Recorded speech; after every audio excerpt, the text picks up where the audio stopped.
It started innocently enough. Sarah had invited a few of her friends over for a casual evening. Just drinks, she said, a little get-together to catch up. I thought it would be simple, even relaxing.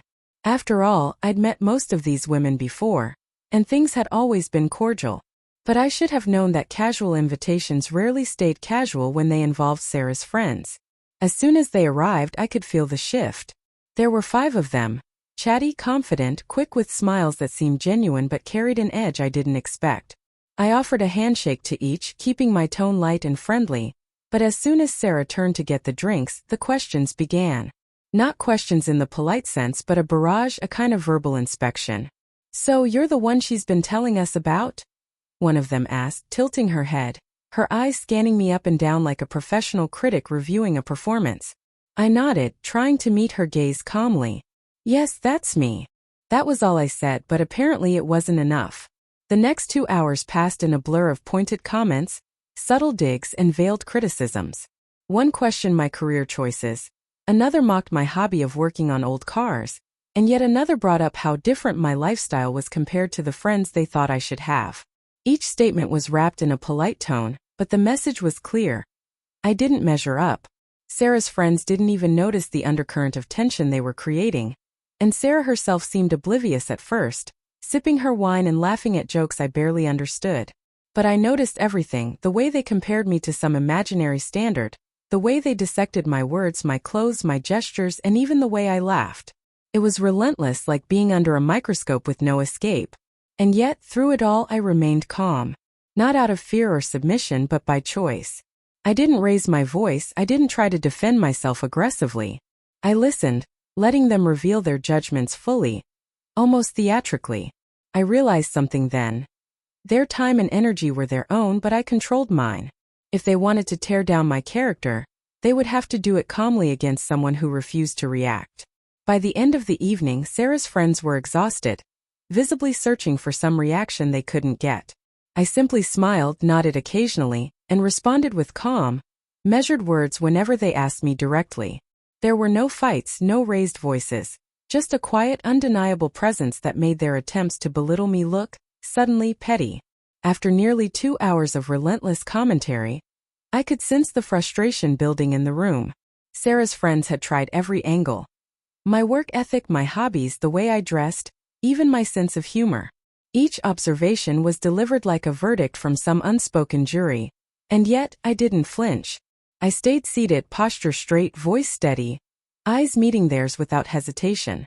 The calmness itself became a subtle rebuke, one they hadn't anticipated.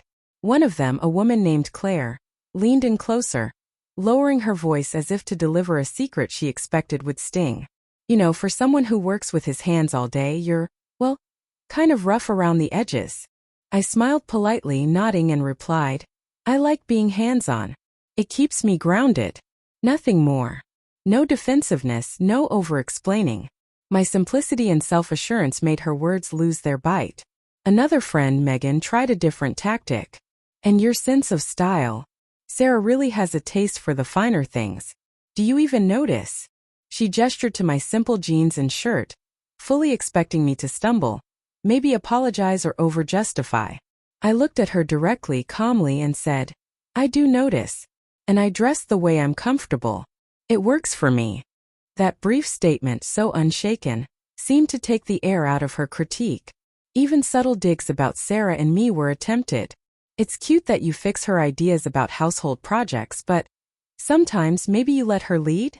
Another small jab, attempting to highlight some supposed imbalance in our marriage.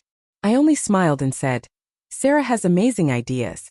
I enjoy helping where I can." Simple, honest, confident. Not a single defensive word. I noticed something then.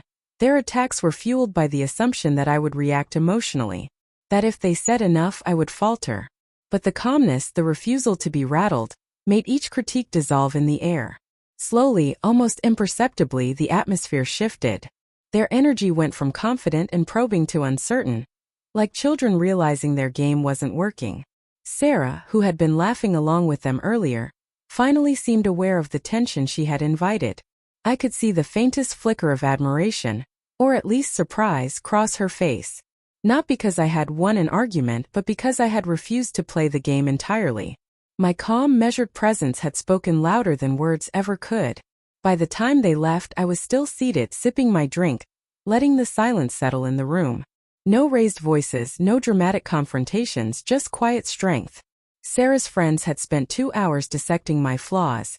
And in the end, their judgments had crumbled without me ever needing to escalate. And as I watched them leave slightly flustered, I realized something important. Composure, confidence, and clarity can speak louder than any defense or argument. After they left, the house felt unusually quiet. Sarah came over, her hand brushing lightly against mine as if to gauge my mood. I looked at her, letting a small, knowing smile form.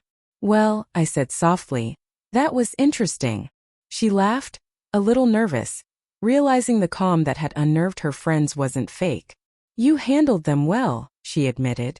"I didn't expect you to just sit there." I shrugged lightly. I don't react to criticism the way most people do. It rarely achieves anything. Her eyes lingered on me, a mix of amusement, surprise, and something else, respect maybe. "They were relentless," she whispered. "I didn't think anyone could stay that composed." I tilted my head, meeting hers steadily. Calmness isn't just about staying quiet. It's about seeing the intent behind the words, understanding the game, and choosing how to respond. Everything else is just noise. I could see the lesson had landed, subtly but firmly. Sarah's friends had spent hours trying to unsettle me, but they left with their assumptions shattered. They hadn't expected patience, clarity, or quiet strength. Their words, meant to pierce and provoke, had met a barrier they hadn't accounted for: self-assurance. And in that realization, the dynamics of the evening shifted. Sarah's laughter returned, lighter now, more genuine. "You made them speechless," she said, almost teasing. "And I think they might rethink how they talk about me, and you next time." I smiled, squeezing her hand. "It's not about making them rethink me. It's about knowing who I am and refusing to let others define me with their judgments." She nodded, silent for a moment, as if letting the idea sink in fully. Later, when we were alone, I reflected on the evening. The energy, the criticisms, the subtle attempts to destabilize me. It all served as a reminder. Life often presents situations where others try to define us, challenge our choices, or question our worth. The real power lies not in reacting, but in maintaining composure, understanding the situation, and choosing measured, confident responses. By the time Sarah and I went to bed, the tension had transformed into a quiet victory, one that required no shouting, no drama, and no unnecessary confrontation. I realized then that calmness isn't just a tactic, it's a way of life. It shows self-respect, self-awareness, and strength. That night, I didn't just survive a barrage of criticism. I turned it into a subtle but undeniable statement about who I was. And that statement, more than any words, left an impression that would linger far longer than the fleeting judgments of others.